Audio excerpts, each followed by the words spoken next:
Upper airway resistance syndrome, or UARS, is a sleep breathing problem. It is like a patient is breathing through a thin straw at night. This leads to sleep fragmentation and multiple arousals throughout the night. The difference between UARS and sleep apnea is that in sleep apnea, the patient actually stops breathing. With UARS, if there's an obstruction of the airway for a couple of seconds, then it causes an arousal, and then the individual begins breathing again. The problem with the diagnosis for UARS is right now there's not a good diagnostic tool. Our current sleep tests either diagnose a patient with apnea or no apnea.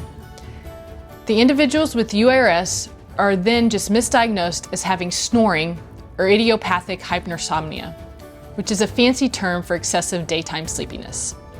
In adults, UARS can be successfully treated with CPAP, a mandibular advancement device, and sometimes even orthodontic expansion.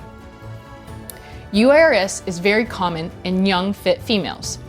They have a tendency to have an undersized craniofacial respiratory complex, which includes a narrow, high-arched palate, long face with a short, narrow chin, early extractions to remedy crowding, a narrow nose, and jaw joint dysfunction.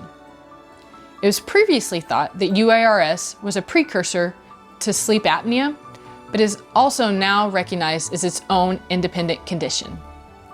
Many of the common symptoms of UARS are excessive daytime sleepiness, high anxiety, cold extremities, low blood pressure, headaches, irritable bowel syndrome, and early signs of autoimmune disorders, including fibromyalgia and chronic fatigue syndrome.